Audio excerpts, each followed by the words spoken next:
Welcome in. This is the Early Wedge. I'm Rick Gehman, and today we are talking DFS for this week's Houston Open. I've assembled the crew for this evening. Mike McClure is here. Hello, Mike. Hello, Rick. See ya. Good to be here.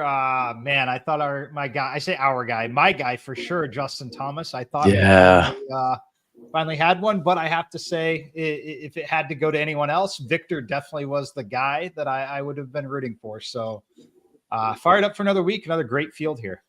Yeah, we've been very early on Victor, and I believe Mike, you were still very much in on Victor last week. I think I had given up hope. I think he had given up hope. Nejad is here. Hello, Sia. I'll tell you what, Rob from the chat has given up hope on Scottie Scheffler. He says, hot take, Scottie Scheffler doesn't win this year. That is a hot take, Rob. Thanks for being in here. I will take the yes side of that. Yeah, I guess so. If Rob would like to get involved. You never know, but yeah, I would take the yes side of that as well. Yeah, good for Hovland. Good for your buddy Hovland, Rick. I'll tell you what, you had, Mike, the JT side of that. I had the Jacob Bridgman side of that. It was a great betting week for the early wedge, but I got to say, the icing on the cake would have been a Jacob Bridgman close. He really just wasn't very good on Sunday. He was here and there, but on some of the easier setups, was just kind of all over the place. But he's back in this tournament, so I guess maybe we'll talk about him among others. I imagine we will. We've got a lot to get to. I want to talk about the golf course, and then we'll talk about what is really kind of a unique pricing situation that we have for the field this week. Josh, if you want to throw the scorecard up, we are rocking and rolling to Memorial Park. We are in Houston. We'll get you that score. There it is. Yeah, very unique scorecard for this week. It's five par threes, 3 par fives at Memorial Park. Mike, what are the skill sets that you are looking forward to as we exit the Florida swing? It's got to be off the tee and short game. A lot of short game, a lot of off the tee. And it's such an interesting course because it does play pretty difficult. I think that this is going to be a very fun one, but right off the top, it's less approach than we have been. We're approach heavy every week, but we've been really approach heavy over the last month. A lot less on approach here, a lot more on the short game in particular. And for me, just strokes gained off the tee. Those would be basically the top two, off the tee and short game. It's an interesting event, Sia, because we've played the Houston Open in some capacity basically every year that I can remember. However, it's bounced around from the Golf Club of Houston and just got to Memorial Park a handful of years ago. They did a little bit of a redesign, and we missed a year in there as it went from a fall event to the full main schedule. So we missed the 2023 version of this. So it definitely does skew on the side of less information because of time of year and number of tournaments that have actually been played. So how are you going to go about assessing this golf course for this week? It's part of the reason I'm not going to look at course history too much. I always like, whether it's good or bad form in terms of course history, I always like when a golfer's been there before. And I don't think that's like fundamental to my breakdown of whether a golfer is going to be good or not. But I mean, if you missed the cut here in 2024, my thought is, okay, well, that's not very good, but at least you saw the course. 2022, I guess you said maybe it was 2023 where they didn't have the tournament. So 2021, it was a different time of the calendar. So like, it's not that I take those with a grain of salt necessarily, but the course definitely would have played different in 2022, 2021, and 2023. So this is one of those things where I want to take a peek to see if somebody has some history here, but it's not going to be super fundamental to me. And I do want to echo Mike's comments, like off the tee, a little bit of driving distance, maybe around the green play, weighted short game. So I'm going to combine the two together with the putting and the around the green play. Those are things I'm looking for this week for sure. I like the undulation on and around the greens. I like the shaved areas around the greens. It's not that Torrey Pines, thick, rough, one foot off the putting surface. It's going to roll 10, 15, 20 feet away. You're going to have to play from a tight lie. You're going to have to be quite savvy. I want to talk about the field, and I'll show you the pricing on the other side. But what we have here, Mike, is a very interesting scenario that I cannot remember another extreme, just kind of regular field event like this. So we've got Scottie Scheffler and Rory McIlroy, who are two of the top players in the world.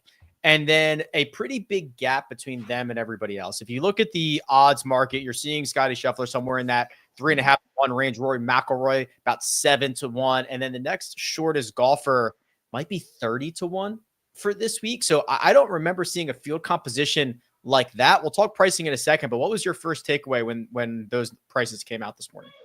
My takeaway number one was I don't agree with the chat that Scottie Scheffler is not going to win a golf tournament this year. Like, I think that's probably going to happen. But I will openly admit that Scottie has not been the best player in the world. It's been Rory McIlroy. And to see Scottie Scheffler in a field at plus 330 with Rory McIlroy in the field is a little interesting to me. Now, when I look at this, yes, that it's these two and then a large gap, but it's not like just a completely weak field. There are a ton of golfers in this field that absolutely, even in a signature event, would have reasonable win equity. So I think that the thing that stands out to me, Scottie's number is way too short. I have no interest in backing Scottie at that price point. That's what stands out to me immediately. Well, let me protect the chat a little bit because it's not necessarily the chat that doesn't think Scottie is. It's Rob. This is a Rob. This is a Rob problem. Okay, so we might disagree with Rob. I don't want to lump the whole chat. I don't think the chat wants to be lumped together with that take. But Sia, yeah, I mean, listen, this is creating a lot of interesting scenarios. You can decide how you want to build your betting card. We're gonna talk about how you're gonna build your DFS lineup, but just the unique nature of Rory, who is having a better 2025, being $1,000 cheaper or twice the odds as Scottie Scheffler, and then this massive gap, it is going to create a really unique lineup building predicament for this week. Totally agree. Can I give you an even hotter take than the one we just discussed? You have something hotter than Scottie Scheffler will not win a golf tournament in 2025? Oh no. Is this the Rob show? No, I'm not referring to Rob. I'm just referring to the, and by the way, Rob, thanks for being in here. Hit the like button, of course. I'm referring to like the pricing thing and the odds board in terms of the two at the top and then the huge gap. When I looked at this and when I did my like preliminary lineups just to kind of toy around and see what I wanted to do, from 7,700 to 9,900. So you're going from JJ Spawn down to, I don't know, that Jake Knapp area, I guess, in the 7,700. But yeah, Jake Knapp, Kevin Yu area. I don't think there's a big difference between that bottom range and that top range at all. And so what that creates for me is, and we'll talk about whether we want to fade the two guys at the top, but you can make some really, you can make some balanced lineups this week that are really good. Mike talked about the win equity, with a lot of these players in the field beyond the top two. I think there's guys that are live to win this thing in the upper 7K range and the lower 8K range. And I think they're just as live as some of those guys in the 9K range that we're about to talk about. We're about to talk about them. We are about to name names. We're about to go through the golfer profiles and have the discussions, but we do have to pay the bills. We're going to do it on the other side. Guys, can you feel it? Legends were born here. History was made here. These are hallowed grounds. Hallowed grounds? The NCIS squad room? Well, I wasn't talking about that, but I was talking about Augusta National. All right. It's finally time for the Masters. I hear it's a tradition unlike any other. Oh, I am happy to report that this April, CBS Sports brings you more of the Masters than ever before. 14 hours of live coverage from Augusta National on Saturday and Sunday, beginning each day at noon Eastern on Paramount Plus and continuing at 2 on CBS and streaming on Paramount Plus. Ooh, we're almost there. We are almost there, but work to do before then. Josh, hit me with the cheat sheets from my website, rickrungood.com, and there they are. The big two, Scottie Scheffler and Rory McIlroy, 12,700 for Scottie, 11,700 for Rory McIlroy. Before we even dive into these, Mike, and I want to get your opinion on both of these golfers. I'll show you the profiles. We'll do all that fun stuff. How many lineups, 80%, 90% less, that will have one of these golfers in it? Will everyone just have one of these golfers in it?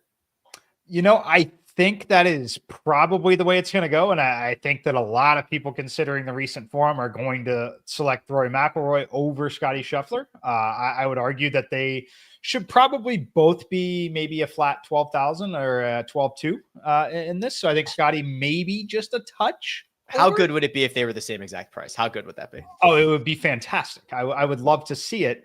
The question that I think that they will be somewhat popular, although running a bunch of lineups initially, I'm not getting a ton of them. The thing that I want to know before we get too deep into this, your opinion, both of you really on this is, are they both trying to win this golf tournament? And I know that sounds like a ridiculous statement because they usually are trying to win a golf tournament when they tee it up. Is this a tune-up for the Masters for a guy like Scottie Scheffler, or is this go win the Houston Open? That, to me, I think is a legitimate question, being that we are so close to Augusta and the way Scottie has played recently. Does this get treated more as a tune-up for the Masters than a golf tournament that he absolutely has the desire to go win? I have a take on that, Sia. What are your thoughts on Mike's? Are they playing to win the game? You play to win the game. Yeah, Herm Edwards style. I think so. I asked this question to Jason during our live show yesterday, every Sunday at 1:00. And I'm my thought with Jason was, because he's on the course a lot and he's talking to these players a lot. It was, do you see them treat like, the practice rounds differently and just being on the range? Do you see a different type of attitude? And he's like, pretty much no. But he also conceded that this does feel like a tune-up for those guys. So I don't really know what the difference is. I mean, he was making the point that just because it's a tune-up, it's not like you're trying different shots necessarily. You're still like, you're doing the same stuff. So to me, if you're going out there, you're probably going out there with a winning mentality, whether the Masters is around the corner or not. The best preparation is winning. The best preparation is being in the heat of the battle. As far as a lot of other courses go on the PGA Tour schedule, this is one of the better ones you could play in preparation for Augusta National. I think Scottie Scheffler takes a lot of pride in playing in Texas and showing up for those fans. And I also think that when Rory McIlroy gets in the heat of it, he's not worried about Augusta. He's worried about right now. So, Mike, I'll bounce this back to you because you kind of alluded to this a little bit more. Scottie Scheffler has not been the best player in the world in 2025. That is firmly in the hands of Rory McIlroy. He is $1,000 cheaper than Scottie Scheffler. He has 2 wins in his last 4 starts. Is he the one that you are giving the advantage to in this scenario? Yes, I have more interest in playing Rory than Scottie personally. I think that it's the price point difference. I feel very good about, as good as you can about saying that Rory's better than Scottie so far this season. I really like the way Rory's playing. So if I'm playing one of these two, it will be Rory. I'm not getting a ton. I'm getting about 15% exposure to Rory when I run my initial set of lineups. And I'm not really getting any Scottie at all. Oh. A slow start for Scottie in 2025. Sia, not because he's all of a sudden bad at golf. Obviously, the late start, and these are finishes, nothing outside the top 25 that a lot of other players on tour would trade him for. But how are you splitting hairs between the two most expensive and the 2 best players at the top of this field? Well, I'm glad that Mike has said that he's running a lot of lineups or he's running his standard set of lineups and that he's not getting a lot of either of these guys. Certainly not a lot of Scottie, unless I misinterpreted that, and a little bit of Rory, certainly more Rory than Scottie. I think that's how I'm going to do it as well. I just really, and I hope the tune-up thing is an actual thing, even though I just kind of went sort of the other side of that. But I'm really kind of trying to build balanced lineups this week. And I think you can get away with doing that and have Scottie and Rory just hopefully not win, but come in, 3rd, 4th place, and you could still perhaps win a GPP. So I'm going to play Rory because he's $1,000 less over Scottie. And I'm really curious to see where the ownership comes out, because it's not as easy to build lineups this week than it has been in previous weeks. So if you want to play Scottie at 12,700, you're really no matter what the build is, you're going to have to dip into the low 7K or mid 6K range more than once. So I just think that's interesting. Maybe that keeps some people off Scottie. Maybe Scottie's ownership is just a little lower than it should be. And then maybe that gets the industry to get back on Scottie. Who knows? But I think, the live show on Wednesday, for example, I'm really curious to see at that moment where the ownership is between those two guys. But I'm not I don't want to play either of them that badly. It would be Rory over Scottie, though. Rory's 11,700, then nearly a $2,000 gap to the guys in this $9,000 range. There are 8 of them. JJ Spawn and Aaron Rai are 9,900, 9,800. Minwoo Lee is 96. Davis Thompson is 94. Then we round out the rest of this group with Sungjae Im, Tony Finau, Wyndham Clark, and Jason Day to get you down to an even $9,000. I'll bump it right back to you here, Sia, because I can't remember the time we have seen a $2,000 gap between that guy in the 10K range and to everybody else. We've talked a lot about the drop off. If you are trying to build more balance, you're going to click some names here. So what are the names that we're clicking? What are the names that we're avoiding here? So it's so interesting to see JJ Spawn as the third guy too. It just seems so reactionary. Like, he has been very consistent, don't get me wrong, but it seems very reactionary to like what we recently saw from JJ Spawn. But then you look at the rest of this 9K range and you're like, I guess I get it, but I don't know that I'd have, for example, Wyndham Clark that low at his price. So I think he's the guy I first look at thinking, hey, when you look at Wyndham Clark's pedigree, this does seem like a pretty good course fit. He has decent Memorial Park results, but I think Wyndham Clark is one of those upside guys that I'd be happy to put into my lineup.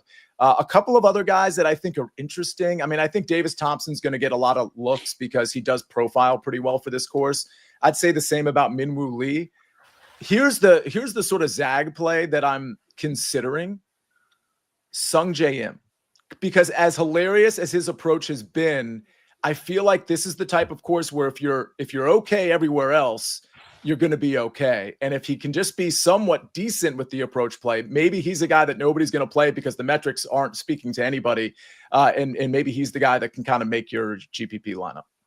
The thing that I find interesting here, Mike, is if you look at the betting market, and this has changed a little bit, because when I looked at this morning, basically all these guys were at 30-1. But so it's Rory and then the gap. Aaron Rai right now on DraftKings is 28-1.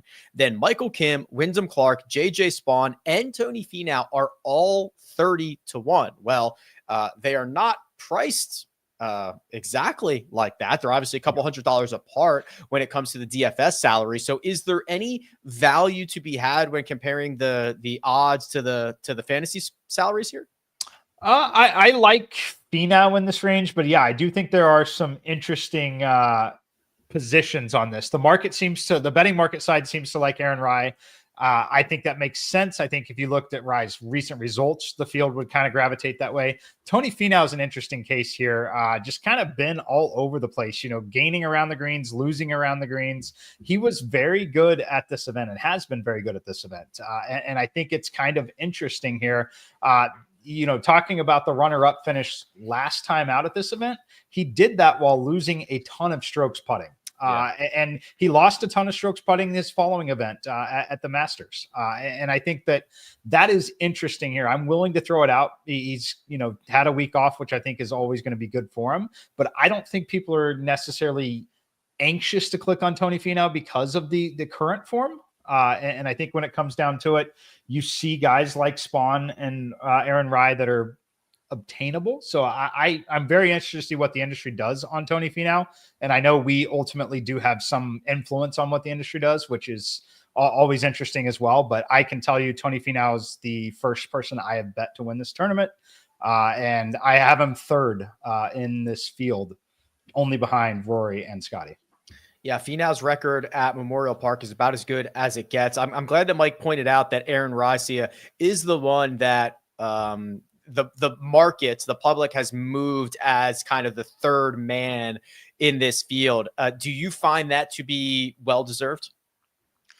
I find it to be understandable. I'm fully fading Aaron Rai. I don't think he can keep getting away with this at Memorial Park. Listen, we just talked about how I like guys that are, hopefully long, like really good off the tee. And I understand Aaron Rai, it's been good off the tee here, but the short game, what we're seeing from him at the Houston Open, it's been very, very good. I mean, he's obviously the putter has been very, very good, but he doesn't profile well enough for me to take it from a DFS standpoint if he's going to be popular. And the market moved him to shorter odds. And I think the DFS market is going to respond in kind because Aaron Rai is going to be a guy, when you look at his history, recent and course, people are going to be like, oh, that's a comfortable player to click in my lineups. So I'm fully out on Aaron Rai. I don't even love this 9K range in general, but this kind of goes, once we get to the 8K range, kind of goes to, listen, I think there's so many 8K guys and even some 7K guys that I think you could replace in this 9K range. And I do like Aaron Rai, but from a DFS standpoint, it's a big no for me. Okay, well, we are going to continue this conversation. We unfortunately do not have the luxury of a full game tonight from Mr. Mike McClure. We're gonna limit his minutes. He is doing, what do they call that in the NBA? What is it called? We call this load management. Load We got March Madness. We've got a lot of golf coming up, but right. Yeah. No, we got a few more minutes still though. Oh, well, unfortunately, this is a really good time to get you out. So I'm going to get you out, and then we're going to continue. So take those extra few minutes and go pet Chief or something for me. But thank you very much, Mike. We are going to continue this conversation, but we're going to do it after a quick word from our partners. One of golf's elite courses, Quail Hollow, hosts the game's top players at the PGA Championship this May on CBS. All right, Sia, we will roll as a 2-ball from this point on. We've got more names in the 8K range, and I think what you were alluding to is something that I agree with. I'm not sure. We've been talking about drop-offs. I'm not sure there's a huge drop-off from the 9K range to the $8,000 range. I think there's some really good options here. It's a range of 11 golfers that start with Siwoo Kim, Steven Yeager, who won this event last year in the face of Scottie Scheffler, Michael Kim, that's 89, 88, and 87. The middle of this range is Thomas Dietrich, Taylor Pendrith, Jacob Bridgman, a name that I'm sure we'll talk about. And then the bottom of this range is Maverick McNeely, Alex Smalley, Max Grazerman, Keith Mitchell, and Sahith Theegala. So some guys headed in different directions, but I think this is very, very comparable to the 9K range. 100%. Like this is super weird. And it's part of the reason that I think these balanced builds make so much sense, because I started a lineup in the upper 8K range and it totally worked out. And it's not that I was going with all like safe options. These were upside options too. And again, I just want people to understand, like, certain tournaments, you don't need to get fixated on the pricing. This is one of the few instances where the 9K range and the 8K range are just as strong. So I'll start with Siwoo Kim. This is not a guy I normally play. And usually when I make that statement, it doesn't work out for me. Like, that guy just ends up being like super poor in that tournament. But he grades out really well for me. I think the $8,900 price tag is going to keep people off Siwoo Kim. That's just my gut feel there. But when you look at weighted off the tee, weighted short game, and his course history is pretty good. T17, T35 over his last two at Memorial Park. I think Siwoo Kim is really sneaky, and I think he has upside. Tee to green numbers really piling up here over his last 4 measured starts. He's picked up like 17 strokes from tee to green, and the putter hasn't been as bad as we have seen it in some situations. I imagine, Sia, that Alex Smalley is going to be incredibly popular. I think he is mispriced. He's $8,200. This is a guy who missed the cut at the Valspar, but prior to that has been on one heck of a run, even dating back to the fall portion of the schedule. But the T10 in Mexico, the highlights include, the T18 at Cognizant, the T14 at the Players. This is easy courses. It's difficult courses. He's a very stout short game player. I believe he is going to be probably one of the more popular players on the slate. 100% true. And for the record, that doesn't mean you can't play him. Everybody, this is one of those guys that he was the first bet I put in. So, if I think a guy's going to win and he's going to be really chalky in this range, I'm going to play him because I think he's going to win. So I'm willing to take on that chalk. You're right. 8,200 is a misprice. There's a lot of misprices here. Let me ask you this, Rick. If DraftKings came out and Alex Smalley was 9,200, wouldn't you say, that's interesting, but that sounds about right in this field? Yeah. I would not have been upset if they had Alex Smalley as the third man in, quite honestly. Right. So, again, that just like people get hung up on ranges and things like that. This is like a blatant misprice. Other guys I like, Yeager's coming in with good form. There's not much to say about him. I think he was, by the way, the one knock against Grazerman, it's not a knock for me, but I just want to point it out. Oh, excuse me, not Grazerman. Smalley, he missed the cut last year. If you want to find one like bad thing against Smalley, that would be it. Hold on, I would like to counter that by his 2 previous starts here were a T4 and a T15. So we balance both ends of the scale here. You gotta weigh that as it is. Fair enough. Yeager coming in with good form. I think Michael Kim, good form. I think with a balanced lineup, you could really start your lineups with those 2 guys. Maybe Siwoo. You could play all 3 if you wanted to, frankly. Bridgman is interesting. I've been on him for a few weeks now. You have gotten Bridgman right every week this year. Yeah, and I've been isolating him in round matchups too, which has really, really helped me. I was so disappointed yesterday because he had been already pretty bad on that first hole, par 5. Like, he'd already made mistakes there, and then he comes out and makes another, set of mistakes, and it's just whatever. The point is he does have the complete game, and the short game included. He was really good here tee to green last year as well. So again, I think Bridgman, especially in my balance builds, he's going to be there. The two other names I'll bring up, and I want to get your reaction, Rick. Somebody asked in the chat about Max Grazerman, T7 here last year. Plenty of upside. I think he's a good course fit. Certainly bombs it and all those things. I like Max Grazerman a lot. And this next guy, he doesn't grade out super well in terms of like looking at the recent form and things of that nature. But he did just win the Phoenix Open. Thomas Dietrich. I think both of those guys are going to be slightly lower owned than they should be, and I'm willing to play both. Your thoughts? Yeah. Okay. So Dietrich and Michael Kim are maybe some of my favorites. So it's like I love this range, quite honestly. So starting with the Dietrich stuff, this is exactly what happens when guys win the biggest event of their life. They win, they go away and have a couple of bad starts, and then start getting back into the routine again. And I have no reason to think that Thomas Dietrich is going to do anything but play well this week. So he wins, struggles a couple of starts in some really big time signature events, starts to put it back together again at the Valspar, where the metrics were much better. He finished T22nd. Now he gets a weaker field, budding confidence. He won 5 starts ago and was awesome before that. Like, Thomas Dietrich is, I'm ready for that. He's doing the exact same thing that Joe Highsmith did. We'll talk about Joe Highsmith here in just a second. And it's not those guys. They do it all the time. I will also point out, because you brought him up, Michael Kim has had one bad round in his last 8 starts. So 31 of 32 rounds have been very, very good for Michael Kim. One of them was bad. He missed the Players Championship, and he just completely gets right back into the swing of things again. What he has done since the fall into 2025 is incredibly impressive. He's easily the most improved golfer of 2025. I love an opportunity for him here. Dare I say, to get back into the winner's circle. Doesn't this feel like 9K range? I mean, we love all of these players. They're like, is there anybody we don't? I don't like Pendrith. I think he's going to get a little bit of ownership, not too much, but the around the green play is enough for me to fade Taylor Pendrith. I don't like Pendrith. I'm just completely neutral on. I probably do not like Max Grazerman as much as you do. Okay. And I never play Keith Mitchell, and it has never burned me. So it's never burned me either. I will probably not play Keith Mitchell. And I think Sahith Theegala is, unfortunately for his pedigree, is significantly underpriced, but he is in a blender right now. The game is really, really bad. So no, I mean, there's a lot of really good options in the 8K range. Did you see enough signs from Sahith last week to be like, hey, he's only 8,000 in this field, and if he's trending in any particular way, this is a guy that can top 5 this tournament?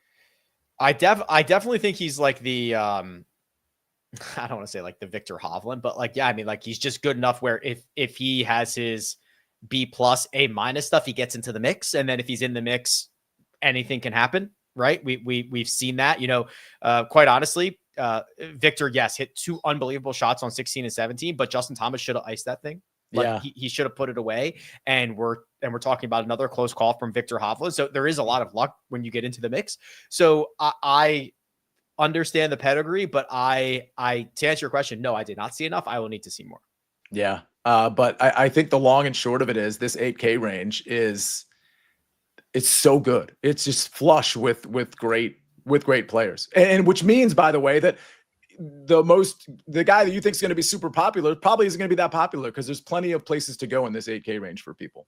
Yeah, should be pretty spread out. And also, depending on what people do at the top, they might be dipping down into this range, which is the 7K range here. Lots of names here. And this is where I do feel like you get that drop off. So 43 golfers in the $7,000 range. Starts with Ben Griffin, who I feel like is just perpetually $7,900. I don't know if that's true or not, but I'm pretty sure he's been $7,900 for 100 straight weeks. Taylor Moore is also $7,900. The middle of this range would get you Harry Hall, Mac Hughes, Nick Taylor. The bottom of the range will get you some guys who have played well recently: Carl Phillips, Jeremy Paul, a lot of others. Like I said, there's 40 some odd names here. Sia, which ones are we picking out? I do want to mention David Talk in the chat, because he says Connors, as in Corey Connors, ain't playing for top Canadian darn. So on the early wedge betting show, either me or EC, or it's mostly EC, has had top Canadian Corey Connors for like 3 weeks in a row, and he's cashed every time. I was going to say, he's probably been cashing that. Yeah, he's been totally cashed. So David Talk making that comment, that's pretty funny. I like Taylor Moore a lot. This is another guy I don't play a ton, which is, hasn't really crushed me by any means. But, I look on your website, Rick, weighted off the tee, weighted short game, which for the record, short game, for those of you that are uninitiated, it's just a combination of putting and around the green. I don't usually combine them. I just happen to in this instance. And he rates out really well in those categories. He's got a couple of top 10s this year at the Amex and at Phoenix. Other than that, he's just been kind of average. But in this field, I actually think Taylor Moore has some top 10 equity. The next guy down, though, who probably gets some ownership, Joe Highsmith. I mean, he was one of my outrights last week. I doubled down on Joe Highsmith, by the way, and I sent this tweet out Thursday night. He was, I don't know, like 7 or 8 shots back, and the field was like pretty, close together, if you recall. And Highsmith was 250 to 1. Okay. So I'd already taken him at 66 to 1 on the early wedge, but I tweeted out, take Highsmith at 251, even if it's just for like $2, just do it. And then the next day he has a good day, and so he's down to 50 to 1. And then the next day it looks like he's going into Sunday at 5 under, 2 back, which will put him probably at 18 or 20 to 1, and he misses a 4-foot putt on 18. And it's just like, oh man, took all the wind out of his sails. And then he had a very, average Sunday, but he has continued to produce. Highsmith has been very good. Yeah. So you talked me into betting him last week. So I think I got, awesome. 65 or 70 to 1 or something like that. And I quite honestly forgot about it. And then when I saw the leaderboard, like you said, there was like 9 guys tied for the leader of 1 back, and he was right there. And I was like, oh my God, I've got Joe Highsmith ticket here. Sia was absolutely right. Despite that missed putt on 18, he has been very, very good with the putter, which is really that's the Achilles heel for him in his career. And when he solves that, he wins golf tournaments. That's not an exaggeration. That's how he won the Cognizant. I'm ready to cautiously step into the Davis Riley waters here. You know what happens, Rick, here. You know what happens, because I'm the same as you. I haven't stepped in. We're going to step in this week, and he's going to be like 118th. I mean, yeah, the dude has missed basically every cut for a year, but 2 top 7s in his last 3 starts. He's made 4 cuts in a row. The metrics, the approach play is getting better. He's been a decent putter throughout. I'm ready at $7,600. Give me like a T19 and I'll go on my way. But I think that his play has been good enough to warrant burning me this time around. Okay, so how about a couple of guys that can burn you, that one maybe going to be more popular than the other, but I like both of these guys in the 7K range, and I think they both offer, and we've seen upside from both of them recently, Jake Knapp and Andrew Novak. Your thoughts? Okay, I'm going to pull up their profiles. Knapp is 7,700 and Novak 7,300. I will tell you that Knapp is a guy that I looked at like really hard on Sunday night, because when I clicked his name, and I'll see what his odds are right now. When I clicked the he was like 100 and something. Let me see if I can find what he is. Okay, 75. So I think when I first looked at this, he was like 100 to 1. And I was thinking, man, triple digits for a guy who has won on the tour, who has a lot of upside. I wanted to be there. He scares the crap out of me. See it. Like he is capable. I mean, he is Ricky Bobby, right? First or last. And I admit, I don't know when it's coming. I don't know what I think just when he has it, he can kind of take apart any golf course. And when he doesn't, he gets eaten alive by it. So I'm very bad at handicapping Jake Knapp. Didn't we conceive of him, and I'm talking like maybe at the beginning of this year, didn't we conceive of him as a bomber who can get hot with the putter? And now, am I wrong about that perception of what he was? And he's actually... he's dialed on approach. Yeah, he's dialed on approach, and his short game is like very, very competent for a guy who is known as a bomber who can putt. So yes, I should probably plug my nose, click his name 75 to 1, or shop it, see if I can find that 100 still or whatever. Because when he's got it, he's legitimately could win the golf tournament. And that's the thing from a DFS standpoint too. It's like if you're doing one lineup and you're not comfortable with Jake Knapp, I kind of get that. But if you're doing a few lineups, like he's a guy that can go out, we've seen it, go out and win a tournament or top 5 a tournament. And at this price, this is why I had the cutoff at 7,700 in terms of me saying 7,700 to 9,900 are basically the same golfer, like different versions of the same golfer. And I cut it at Jake Knapp because I think his upside is different from everybody else in the 7K range. I mean, you can make the argument for Andrew Novak, Davis Riley, some of these other guys we might get to, like Sam Stevens in the lower 7K range. But I think Jake Knapp has way too much upside to ignore him in a GPP context. Novak to me feels safer, but I just worry about the upside. I mean, we saw what he did. I mean, his two best finishes of 2025 are both at Torrey Pines. So is that like the only place he can play? And even when he was in the mix at Farmers, I mean, he was holding it together. He was like barely keeping it together coming home, putting a lot of stress on his game. So I like Novak. I just think that when you're comparing him to Jake Knapp, they are on different ends of the floor / upside spectrum. Yeah, I tend to agree with you. I mean, we saw there the short game can be pretty good at times, like very good at times. He doesn't have a ton of length, but he does tend to gain off the tee.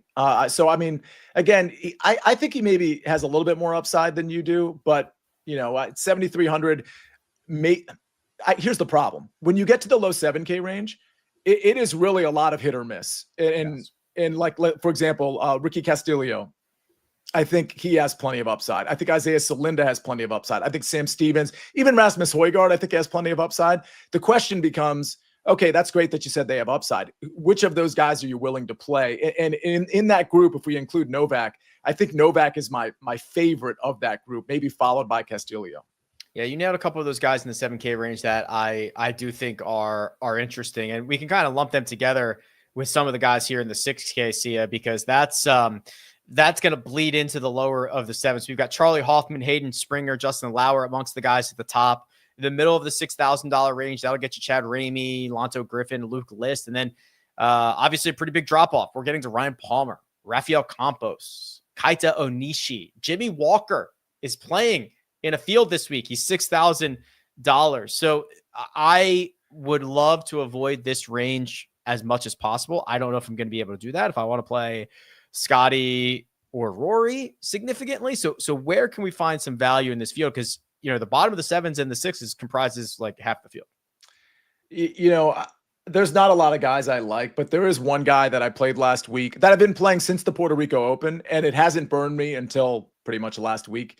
Danny Walker is 6,600, and he profiles very well for somebody in the 6K range. He profiles very well for this course. I think that's a guy I'm willing to play. And I do think speculating on Ryan Fox, I think he's 6,900. I think he's really interesting. He had 2 really good rounds at the Valspar, 2 not so good rounds, 20th at the Players. Feels like a good course fit, can kind of get there off the tee. Played here last year, finished T78, so that's like not very good at all, but made the cut. I think those are 2 guys in the sort of mid to upper 6K range I'd be willing to go to. I should probably forgive Danny Walker. We talked a lot about him last week. It was a really good run. He missed the cut last week, but it wasn't bad. He lost a stroke and a half on Thursday.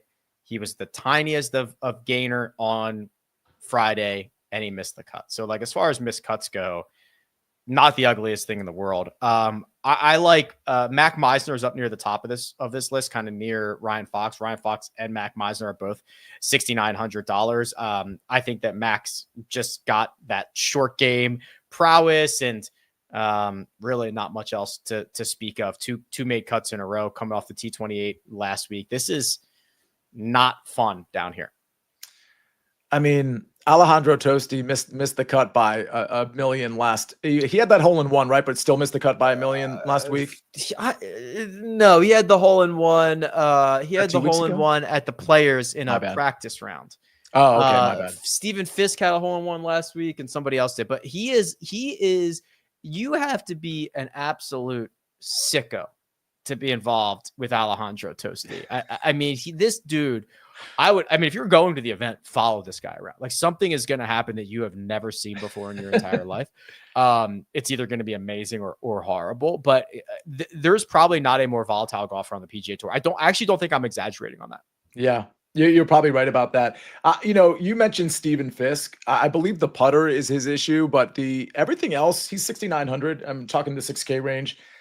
I don't think I hate Stephen Fisk. Yeah, he's a Corn Ferry. I mean, he got his card through the Corn Ferry Tour, so he's like still. I think he's only played 9 times since the fall, something like that. So still, I think probably getting into the swing of things. He has picked up strokes putting. That's definitely his issue, but he has picked up strokes putting in 2 out of his last 3 measured events. And that does not include Puerto Rico. We don't get the shot length there where he finished T4. So I'm assuming he's been a pretty good putter in 3 out of 4. And that is his problem. So that is a good call. I think he's getting more comfortable on the PGA Tour. The stats are definitely getting better, and the results are following suit. Can I ask you a question from the chat? We're going right back to Rob. Sure.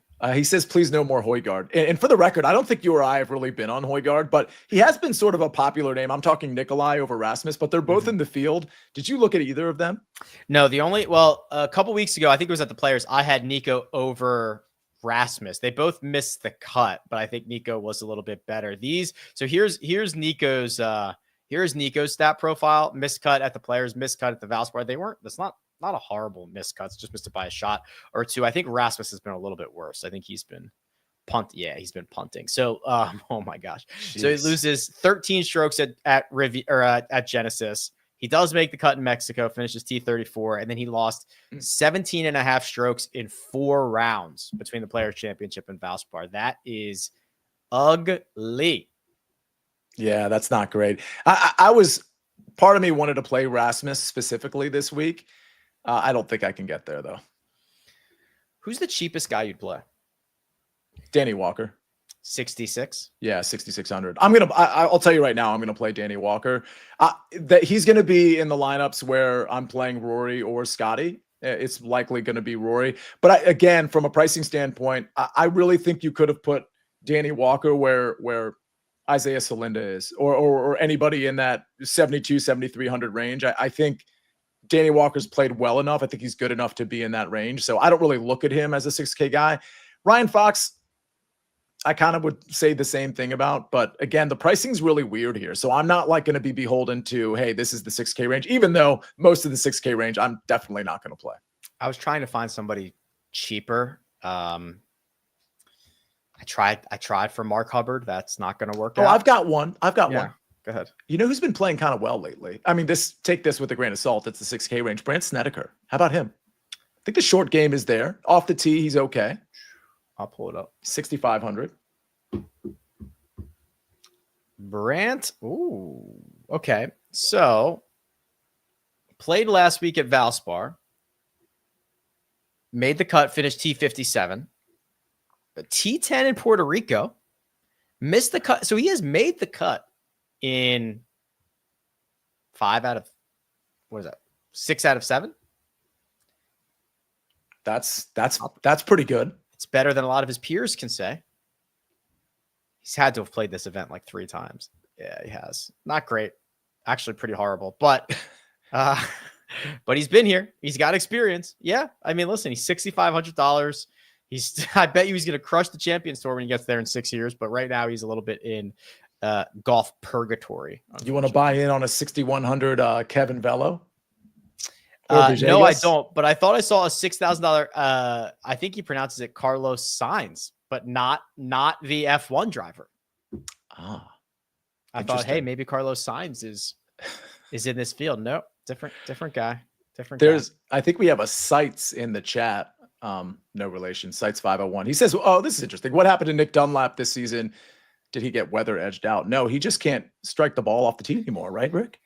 I mean, he is just like all over the yard. I mean, when you are constantly putting yourself in a horrible spot off the tee, you're going to get cooked. And especially the last couple of weeks when you get the Florida swing with a lot of, I mean, we've had basically the start of 2025 has been the Florida swing where you're going to get penalty strokes for missing it wide off the tee. Mm-hmm. Torrey Pines twice where you're getting like the thick rough and you can't advance it anywhere. It has not been a good run for bomb and gouge, right? That's just like hasn't been great in 2025. And he is very, very wild off the tee. He has, I mean, this is unbelievable what has happened. And by the way, this is technically a potential like bomb and gouge play. So, I mean, I understand maybe the argument, but the amount of strokes he's lost off the tee, I don't think I've ever seen this before. Look at this. Yeah, I mean, this is penalty stroke. That's really the only way you get there. I mean, he lost nearly 8 off the tee in 2 rounds at TPC Sawgrass. Same thing at Bay Hill. I mean, that's just him having to hit it in. He's just probably hitting the water everywhere. Then Yes. you go to Torrey. He can't find the fairway, so he's losing a half a stroke every time he does that. He goes to Scottsdale, hits it into the desert. He goes to Pebble Beach, which is a positional golf course, can't put it into position there. I mean, he's just getting absolutely smoked by these places. I mean, this is I honestly don't think I've seen a profile worse than this for 10 tournaments in a row. Off the tee specifically. I don't think I've ever seen that before. I want to go. I wonder if he's like, is he trying anything? Is he just hitting driver everywhere? Has he tried hitting a 3-iron somewhere? Has he is he using the wrong clubs? Like, is this a Matt Fitzpatrick situation? Are his clubs bent? What is happening right now? But I mean, he's only 20 and he has been very streaky in his career. So like, even after when he won the Amex, like then turned pro, like he had like a 5-month really bad stretch before he won again. But yeah, it is very, very bad if you can't drive it on the tour. Yeah, I just saw a question on Hisetsune. I don't think this is like the course makeup for him personally. Any thoughts on him? Did you look at him at all? No, I like him on kind of more positional type golf courses. Shorter. I'm not sure this is a spot for him. Yeah. All right, cool. Well, listen, we are going to continue this conversation in a variety of ways. The early wedges got you covered all week long. And of course, as we've been promoting, very, very close to Augusta National, which is going to be a lot of fun. But for now, I'm going to say thank you very much, producer Josh. He does all the hard work behind the scenes. That right there. See you, Nejad. I'm Rick Gehman. This has been the Early Wedge. We'll catch you next time.